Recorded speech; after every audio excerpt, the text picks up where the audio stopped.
Hello everybody, and welcome back to another episode of the Daily Crypto News. And guys, if we hit 500 likes within 24 hours, we'll be giving away 50 XRP. So make sure you press the like button, make sure you are subscribed, and make sure you comment something down below. By the way, don't forget that notification bell and turn it on so you get notified every time I upload another episode. Now, first of all here, I was checking through a lot of my usual places for articles today. Oh my days, is this quite heavy. Alex Springer's CEO was just given $1.2 billion in stock. Here's how he might sidestep a $500 million tax bill. Well, specifically this here is not necessarily what I need to talk about here. It's about the idea that this represents. And that's, first of all, billionaires. Second of all, tax. Third of all, the skewed system. All right. And before we get into that, my question of today is, do you hold more than one crypto? Yes or no? Let me know in the comment section. Now, the reason I want to cover that today, partially, of course, we have a lot more, but partially is I think those three things play a very massive role in the way we, first of all, will see crypto adoption, and also how we will go further after this election. So, of course, we got to first tackle the issue of the skewness, or something along those lines. That is, right now, there are more people than ever doing extremely good. All right, and the way I'm saying that, I know it sounds a little bit crazy, but what I'm trying to say here is that there's a ton of companies right now prospering, enriching people like crazy. And if you look at it at the end, there's a lot of people who got ridiculously much more richer over this smaller time period. Now, if you check out the global stats, the whole world, a lot more people got poor, all right, or a lot of people are getting more struggles and things like that. However, the stock market doesn't show. All right. And with that, of course, comes more billionaires and more people with, I guess, billions to spend or to invest in other things or just in more wealth. And of course, comes more people putting money in crypto, which is the good part. And with that, also the tax part is quite interesting because right now, when I thought about it, I mean, crypto is kind of an interesting concept because I think a couple of countries tax it differently. Because I think any country would kind of classify it differently. I mean, for a lot of them, it would just be the same as currencies, but maybe others will see it the same as stock. You know, I don't really know if all countries see it the same way, but I definitely don't think so. But I'm wondering if there's a couple of loopholes that these billionaires can take to make it more profitable for them to hold a speculative asset like XRP or some other crypto and get some benefits from it, right? I think there must be, logically speaking. However, that is a side note. The more important part here is that there is more and more of these rich guys getting even richer. And in my opinion, what that means is they've got more room to spend and also more room to experiment and to kind of try a couple of different things, like, for example, hopping over into a crypto. And really now more than ever is when we need some spearheads to just show others the way. All right. Right now, there's quite a good time of darkness, so to speak, where it's like a lot of people are in their worst position. I'm talking about the more quote unquote poorer guys, or the guys that are not at the top making tons of money right now. And I think if these top-notch guys would have just spearhead them by showing, hey, you get out of these times, let's keep together and go for things like this, and they'll show the way of what is most likely, again, good speculative assets, if you guys get me. Maybe that will really help out. And I think that's really the time for it right now. I mean, literally, look at it. A lot of people are not trusting their government anymore because of the election. They want to look for something else, but they don't know what to buy. If a couple of these big guys who are making it big in a time like this, in a time of crisis, in a pandemic, they'll most likely listen to him. You know, if your boss right now, if you have a boss, were to tell you what he's investing in, and I mean, he's doing good like crazy, you're like, damn, yeah, that does sound logical, right? Of course you're going to follow that guy because he's doing good in a time where you as an employee might be doing bad. Again, this is not with all business owners, but you guys get the idea here that there's a ton of people getting extremely rich. and of course the other side as well of that. IBM CEO will be on the hunt for acquisitions and new businesses after spinning off services unit. Well, all I wanted to fetch from this one is that I'm thinking here that IBM, together with a couple other companies, of course, are going to be looking heavily into crypto, or at least into blockchain or fintech territory, at least any of these three kind of parts. I'm thinking they'll definitely want to step into it a little bit. I mean, any company's looking for some newer ventures, but I think IBM specifically, this is kind of on their path, on their road. So I'm thinking something like that's going to be coming. Then, I know this one is a little bit controversial. I won't get too far into it. However, we saw Ripple and Brad Garlinghouse make quite a lot of remarks on this exact topic a little bit earlier. I think actually late last month. And I saw a lot of people get quite angry or upset and things like that. I just want to point out that I think a lot of what Ripple is saying out loud in those statements, or what Brad Garlinghouse is doing, is to get yourself a better position in the eyes of the public. Coinbase has publicly said they don't want to follow that trend, and I don't think that's the smartest thing you could have done. I personally think you can better follow along with the trend. If some others, if everybody's saying cancel this, if your heart can follow along with that, if you're like, okay, you know what, like 95% of the people are saying, do that, why not do it as well? Why be against it or say nothing? And I'm not saying you should. I'm just saying for a company, it can be very beneficial to follow along with the masses or with the majority, because in the light of what people, see or show upon you, it might look a lot better. That's the same for goodwill, right? I mean, if you're going to invest a lot in charitable companies or charity, really, there's not that much being done directly to your company, rather than, of course, people looking at your company and being like, yeah, that's a good company because they invest in this or invest that much in that. And that might ultimately turn your company being worth more because you do something like that, or because of the opinion that people have on your company or on you as an individual. So whenever Ripple and Brad Garlinghouse are doing these things, just think about it from two ways. It could be either own opinion they're doing that. It could also be because they want to make sure they're always on the good side of things. They want to follow along, be and stay relevant. Make sure maybe you get into the news a couple of times, get your name out there. Maybe some bad publicity is still publicity. I don't even know. And even if it's not, even if it's only Brad Garlinghouse's choices, we can't really criticize him for things like that, right? Let him do what he wants to do. He's a grown-ass man.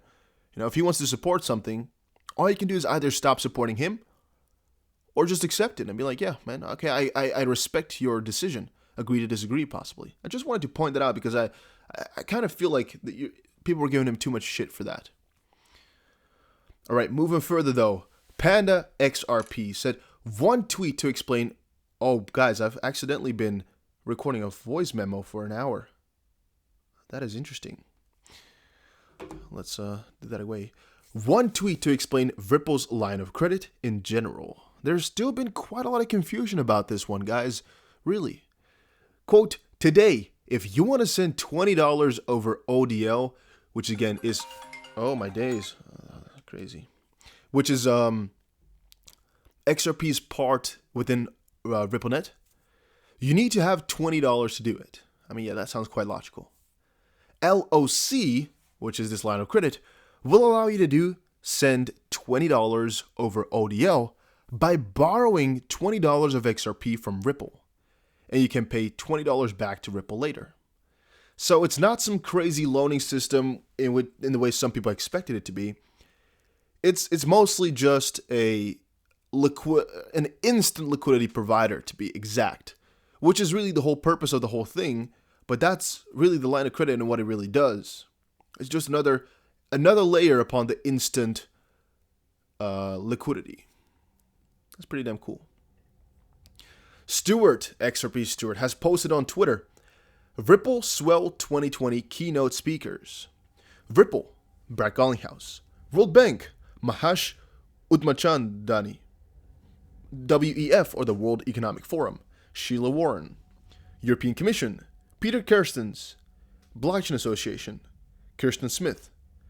ENS-Africa, or ENS Africa, Angela Itzikowicz. And the ECB, Ulrich Binzeil. And then, of course, another whole list, but these guys are not necessarily less important, but let me quickly go over those as well. Accenture, Uzmene Mandang, Mercy Corps, Chada Doyen McKenna, and University of Columbia, Berkeley, Laura Tyson, Celent, whatever, Alenka Grealish, TP Bank, Hung Nguyen, Federal Reserve Board, David Mills, University of Georgetown, Chris Brummer, and Lemonway, Emanuela de Cazot. So hopefully you liked my pronunciation right there.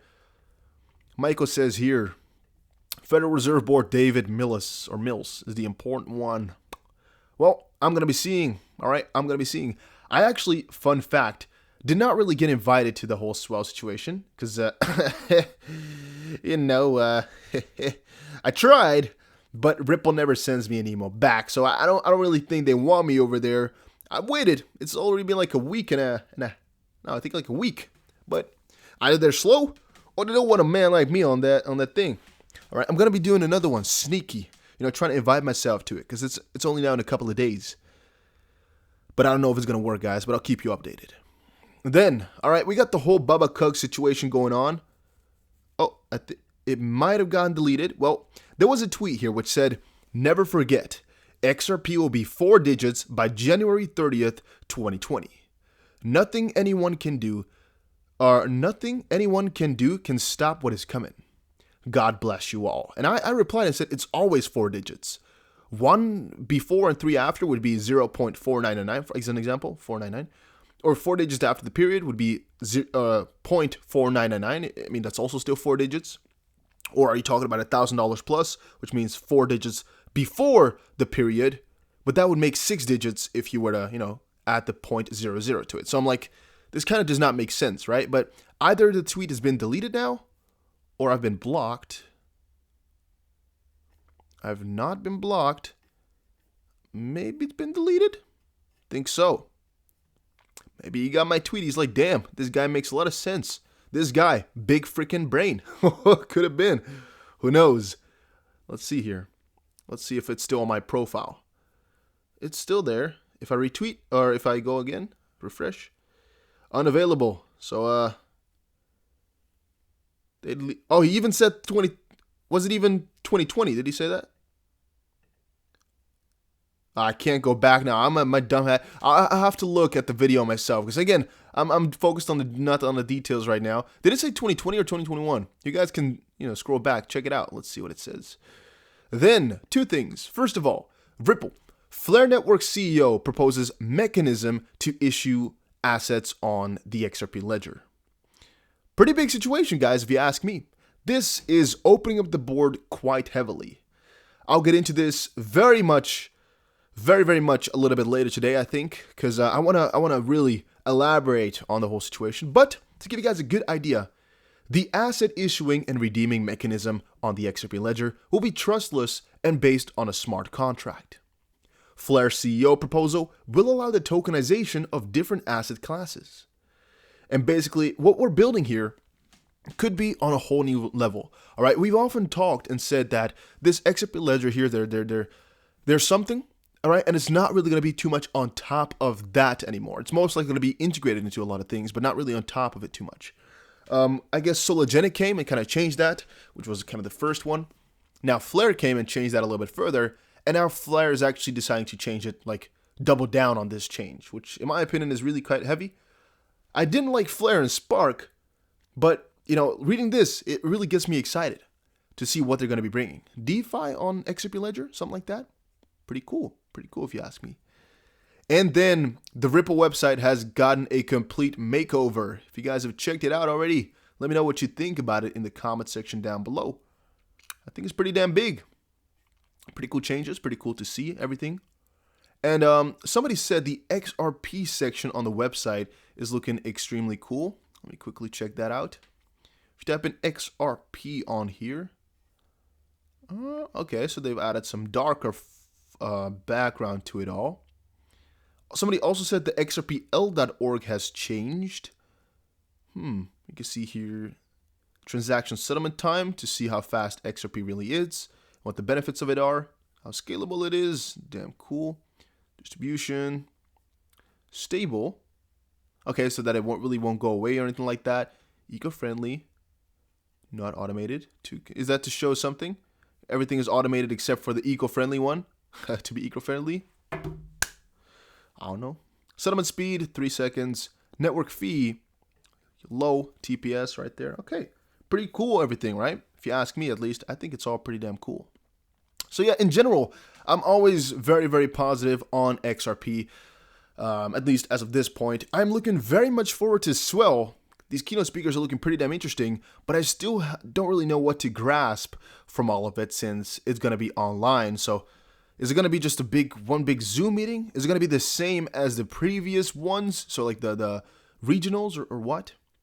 The line of credit is making another very, very big change, very nice one, together with Flare doing amazing on that regard as well. I think Ripple's remarks are often just to get themselves a better position for the eyes of the public.